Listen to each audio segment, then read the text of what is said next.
നമ്മോടൊപ്പം ഈ മെഡിക്കൽ കോളേജിൽ പീഡനത്തിനിരയായ അതിജീവിത തന്നെ ചേരുന്നുണ്ട്. അനിതയുടെ സമരത്തിൻ്റെ ഈ ദിവസങ്ങളിലൊക്കെ അതിജീവിതയും ഒപ്പം ഉണ്ടായിരുന്നു. ഇന്നലെ കണ്ണുകെട്ടി പ്രതിഷേധം സംഘടിപ്പിക്കുകയും ചെയ്തിരുന്നു. അവർ പറഞ്ഞിരുന്നത് കണ്ണു തുറന്ന് കാര്യങ്ങൾ കാണാത്ത ആരോഗ്യമന്ത്രിക്കെതിരെ കണ്ണുകെട്ടി പ്രതിഷേധിക്കുന്നു എന്നതാണ്. അതിജീവിതയുണ്ട്. ഒരു പോരാട്ടത്തിനൊടുവിൽ PB അനിത തിരികെ ജോലിയിൽ പ്രവേശിച്ചിരിക്കുകയാണ്. നിങ്ങളുടെ ഒരു പ്രതികരണം എന്താ? വളരെ സന്തോഷമുണ്ട്. അതിലുപരി സത്യം എന്നായാലും പുറത്തു വരും, സത്യം തന്നെ വിജയിക്കുള്ളതെന്ന് തെളിയിക്കുകയാണ്. അപ്പോൾ മന്ത്രി പറഞ്ഞതുപോലെ വീഴ്ച ഉണ്ടായിട്ടുണ്ടെങ്കിൽ അത് അവരുടെ ഭാഗത്ത് നിന്ന് തെളിയിക്കാനുള്ള അവകാശം അവർക്കുണ്ടായിരുന്നു. അപ്പം അതില്ല, അത് ഞാൻ അങ്ങനെ ഒരു വാക്ക് പറഞ്ഞിട്ടില്ല എന്നാണ് ഇന്നലെയും മീഡിയയിൽ പറഞ്ഞിട്ടുള്ളത്. അപ്പോൾ ഒരാളെ മാത്രം ദ്രോഹിച്ച്, എന്നെ സഹായിച്ചതിൻ്റെ പേരിൽ ഒരാളെ മാത്രം ദ്രോഹിക്കുന്നത് ശരിയല്ലല്ലോ. ഇതിൽ സൂപ്രണ്ടും HODയും അങ്ങനെ ഒരുപാട് പേര് ഇതിൽ ശിക്ഷ അർഹിക്കുന്ന ആളുകളാണ്. അവർക്കൊന്നുമില്ലാത്തൊരു നടപടി എന്നെ സഹായിച്ച ഒരാൾക്ക് മാത്രം ഉണ്ടാകുമ്പോൾ അതിൽ ഞാൻ എന്തായാലും പ്രതികരിക്കും. കാരണം സത്യം എനിക്ക് മാത്രമേ അറിയുള്ളൂ. ഇവിടെ എന്താണ് നടന്നത്, അല്ലെങ്കിൽ ആരൊക്കെ എന്നെ സഹായിച്ചു എന്നുള്ളത് എനിക്ക് മാത്രമേ അറിയുള്ളൂ. അപ്പോൾ ഞാൻ ആരോഗ്യമന്ത്രിയെ പല തവണ ഞാൻ കാണാൻ ശ്രമിച്ചു. ഈ അനിത സിസ്റ്ററിൻ്റെ കാര്യം പറഞ്ഞിട്ട് തന്നെ ഞാൻ തിരുവനന്തപുരത്ത് പോയി.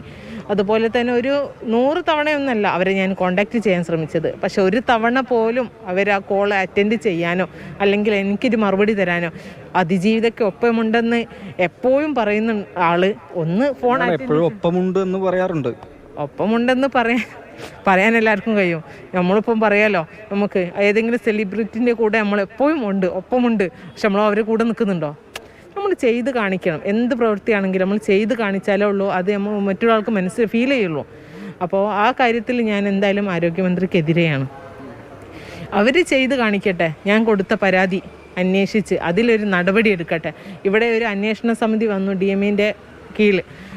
അതിലുള്ള ഒരു റിപ്പോർട്ടിൻ്റെ അടിസ്ഥാനത്തിലാണ് ഈ അനിത സിസ്റ്റർക്ക് ഇങ്ങനെ ഒരു ജോലി കയറാൻ കഴിയാത്ത അല്ലെങ്കിൽ ട്രാൻസ്ഫർ കൊടുത്തതെന്ന് പറഞ്ഞു. അപ്പോൾ അതിൽ ഞാൻ പറഞ്ഞ കാര്യങ്ങളൊന്നും അവർ വ്യക്തമാക്കിയിട്ടില്ല എന്ന് ഞാൻ DME ഓഫീസിലെത്തിയ സമയത്താണ് ഞാൻ അറിഞ്ഞിട്ടുള്ളത്.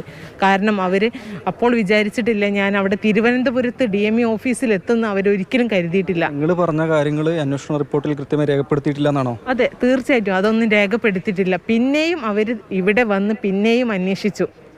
അപ്പോൾ എന്ത് ചെയ്യാം? അപ്പം ഞാൻ പറഞ്ഞ കാര്യങ്ങൾ പോലും അവർ രേഖപ്പെടുത്താതെ അവർക്ക് ഇഷ്ടമുള്ളത്, അല്ലെങ്കിൽ ഒരു യൂണിയൻകാരന് താല്പര്യാർത്ഥം അവരുടെ ഒരു റിപ്പോർട്ടിന്റെ മേലാണ് അവര് എല്ലാ കാര്യങ്ങളും ചെയ്യുന്നത്. അതിജീവിതയ്ക്ക് ഒപ്പമുണ്ടെന്ന് ആവർത്തിച്ച് പറയുന്നത് രാഹുൽ പറയുന്ന പോലെ ആവർത്തിച്ച് പറയുന്നത് നമ്മൾ നിരന്തരം കേട്ടതാണ്.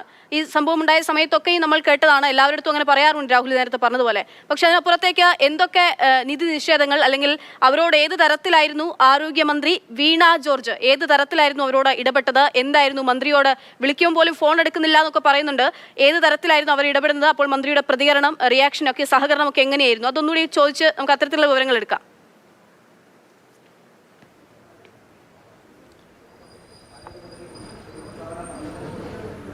അതായത് മന്ത്രിക്ക് നിങ്ങൾ എന്ത് പരാതിയാണ് കൊടുത്തത്?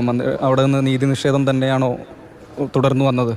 ഞാൻ എൻ്റെ കേസിൻ്റെ ഭാഗമായിട്ട് ഡോക്ടർ പ്രീതി, ഗൈനക്കോളജിസ്റ്റ് KV പ്രീതിക്കെതിരെ ഒരു പരാതി കൊടുത്തിരുന്നു.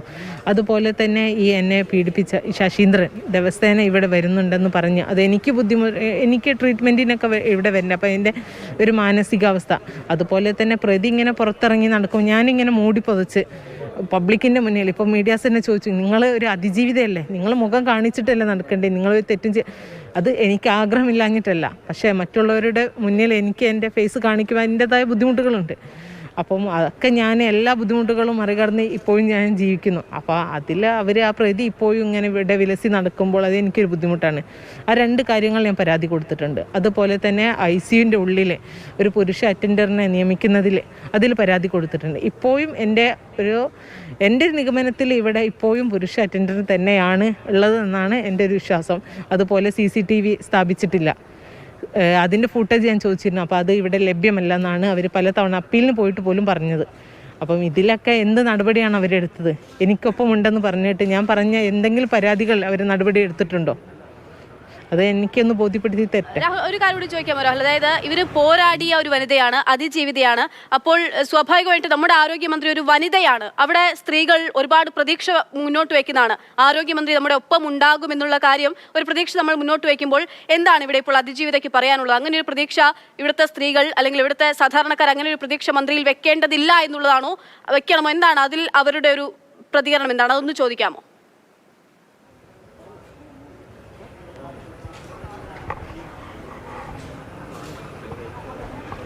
നമ്മുടെ ആരോഗ്യമന്ത്രി ഒരു വനിതയാണ്. വനിതകൾക്ക് നേരിടുന്ന ഇതുപോലുള്ള അനുഭവങ്ങൾ അതൊക്കെ അവിടെ എത്തിക്കുന്ന സമയത്ത് അനുകൂലമായൊരു മറുപടി പ്രതികരണം പ്രവൃത്തി ഉണ്ടാകുന്നുണ്ടോ ശരിക്കും മന്ത്രിയുടെ ഭാഗത്തുനിന്ന്?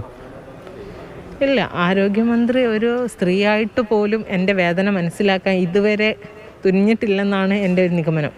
ഉണ്ടായിരുന്നെങ്കിൽ ഇങ്ങനെയല്ല ഒരിക്കലും ഒരു പ്രവർത്തിക്കേണ്ടതും പെരുമാറേണ്ടിയിരുന്നതും.